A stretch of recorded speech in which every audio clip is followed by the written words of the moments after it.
Waalaikumsalam Mbak Uri. Selamat menunaikan ibadah puasa, semoga lancar sampai nanti kita berbuka. Terima kasih, mudah-mudahan kita bisa menunaikan ibadah puasa pada tahun ini dengan semangat sungguh-sungguh dan peduli terhadap lingkungan kita. Menurut Bapak, apakah Bapak merasakan perbedaan atau bagaimana Bapak melihat puasa tahun ini dibandingkan tahun sebelumnya? Iya, jadi puasa ini tentunya dibandingkan dengan puasa-puasa sebelumnya yang saya alami amat sangat berbeda. Karena tahun ini tidak hanya di Indonesia tetapi di seluruh dunia kebanyakan telah mengalami wabah COVID-19. Dan ini semua menjadi kesadaran umat manusia untuk selalu menjaga diri, untuk berkomunikasi dan berinteraksi dengan saudara-saudara kita termasuk di dalam ibadah. Inilah sehingga kalau kita lihat masjid-masjid yang semula penuh dengan berbagai aktivitas dianjurkan tidak hanya oleh pemerintah tetapi untuk agama untuk melaksanakan amalan-amalan ibadah di rumah saja. Sebagai pegawai from home, kira-kira begitu. Itu perbedaannya. Terus bagaimana Bapak melihat sehubungan dengan fenomena pandemi global ini dalam bulan puasa dan bagaimana sih harusnya kita mensikapinya? Iya, di tengah-tengah pandemik kalau kita lihat di jalan-jalan, di mall dan tempat-tempat keramaian sebelumnya, memang kita lihat aktivitas sosial yang berjalan seperti biasanya. Karena COVID-19 ini pula kita diminta untuk stay at home, dan MUI dalam hal ini juga merespon secara positif, meminta kepada umat manusia, umat beragama untuk melaksanakan ibadah di rumah.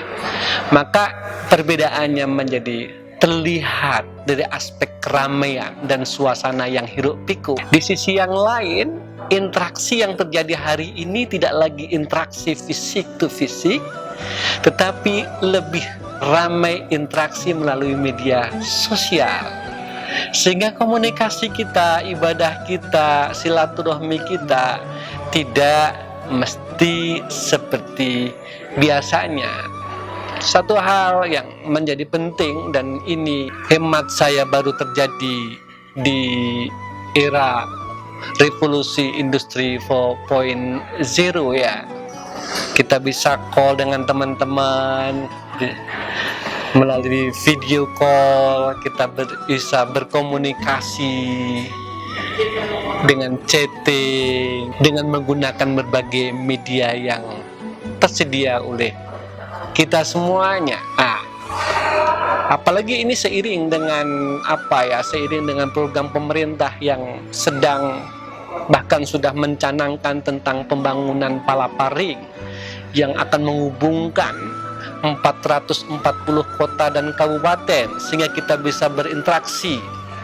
Akselerasi pertumbuhan dan perkembangan teknologi inilah yang akan mendorong terjadinya perubahan dalam kita bersiar, berkomunikasi dan sebagainya. Kira-kira ini tentunya punya pengaruh. Bagaimana dengan puasa, dengan ibadah-ibadah yang lain? Dalam puasa ini sebetulnya umat Islam itu kan diserukan untuk apa? Karena puasa kita pahami sebagai media kita untuk mengasah spiritualitas kita. Kita diminta untuk bersegeralah keampunan Allah, keampunan Tuhanmu dan surga yang disediakan untuk orang-orang yang mutakin. Siapa orang-orang yang mutakin itu? Orang yang mau menginfakkan dalam kondisi sempit maupun lapang. Maka saya meyakini gini Mbak Uri, meyakini bahwa negara terlalu berat untuk menyelesaikan problem-problem ekonomi dengan memberikan jaminan sosial kepada orang-orang yang terputus karena PHK maupun pekerja-pekerja informal. Seperti di sekeliling kampus ini kan ada tukang jual celok, minuman. Hari ini bisa apa mereka? Mahasiswa kita yang dulu aktif juga sambil kuliah, kemudian ojol,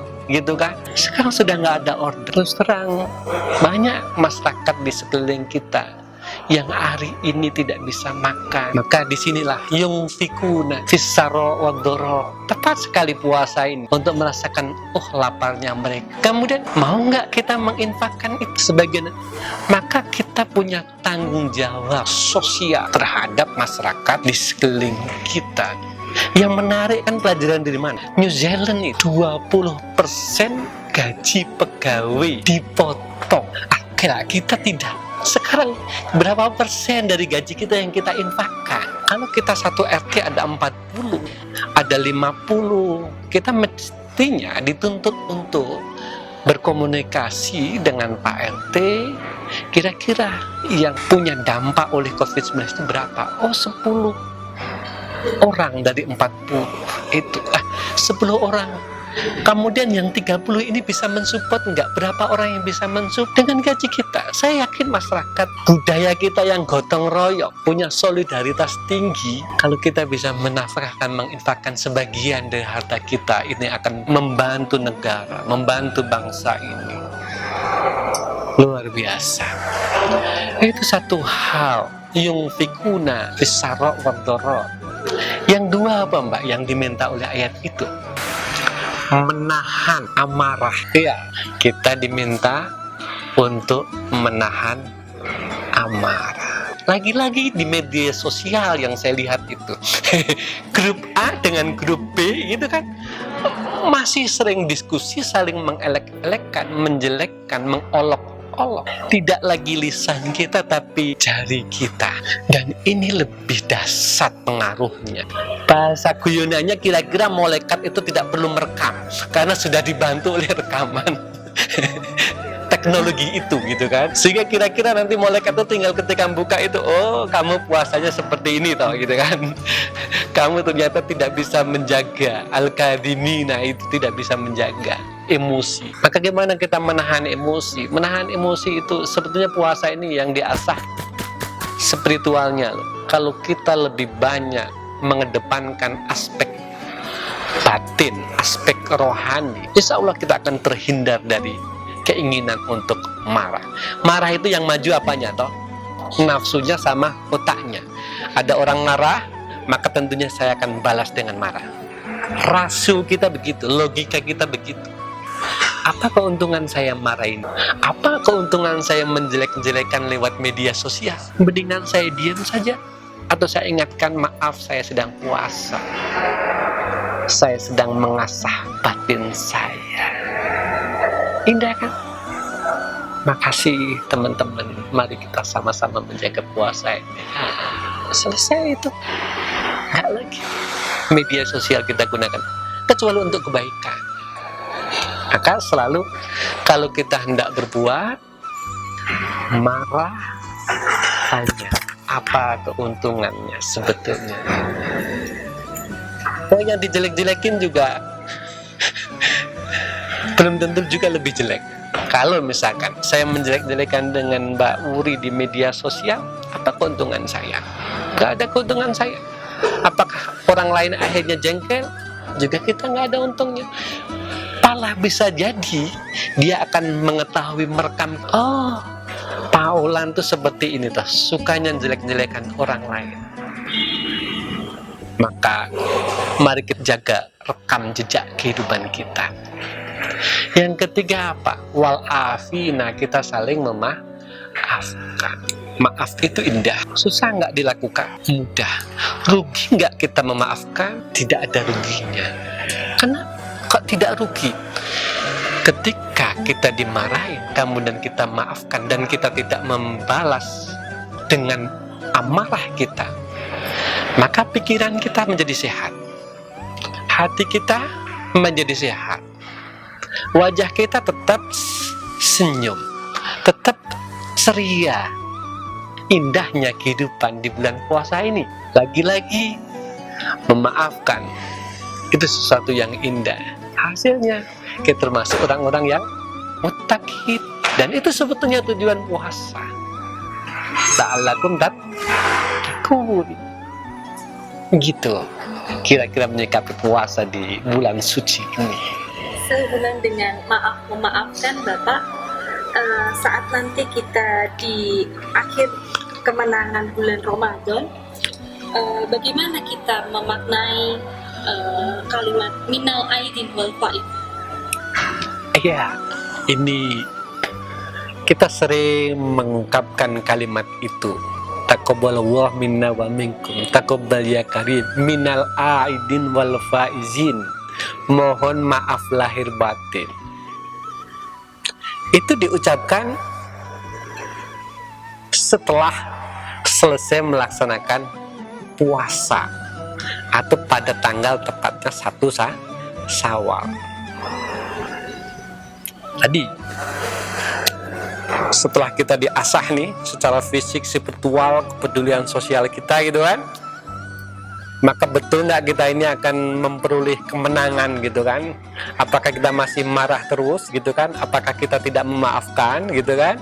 Yang ketiga, apakah kita peduli, kita menginfakkan sebagian dari harta kita?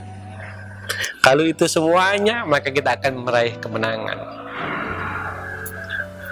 Minal aidin, kemenangannya ada 2. Minal aidin, kita kembali kepada yang fitrah suci karena kita menjadi bersih.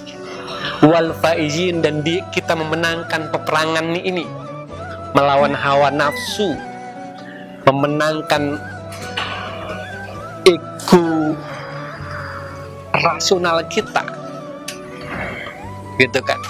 Karena yang kita kedepankan adalah spiritual, suara hati, batiniah kita, maka kita akan memperoleh kemenangan itu. Kemenangan kita happy, bahagia. Kenapa happy? Saya bisa maafkan teman saya. Kenapa kita happy, kita bahagia? Alhamdulillah kemarin saya bisa mensantuni anak yatim, membagi beras kepada saudara-saudara kita yang kena dampak dari COVID-19. Alhamdulillah 1 bulan penuh atau 10 hari, 20 hari saya betul-betul bisa menahan amarah kita. Pada siapa? Teman. Kepada siapa? Anak, istri. Nah, al-fauz, kemenangan itu sebetulnya yang akan diraih oleh kita semuanya.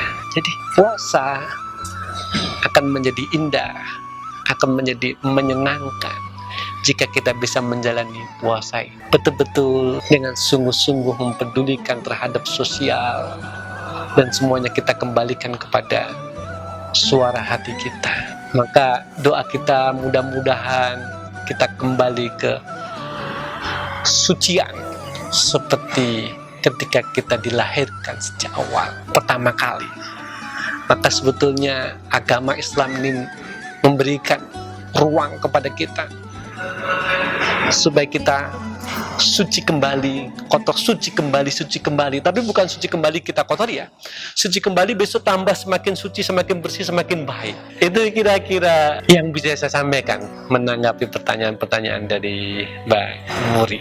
Terima kasih Bapak atas kesempatannya dan nasihatnya. Semoga di bulan Ramadan ini menjadi asah kita secara spiritual, dan semoga selamat dari COVID-19. Terima kasih Bapak waktunya.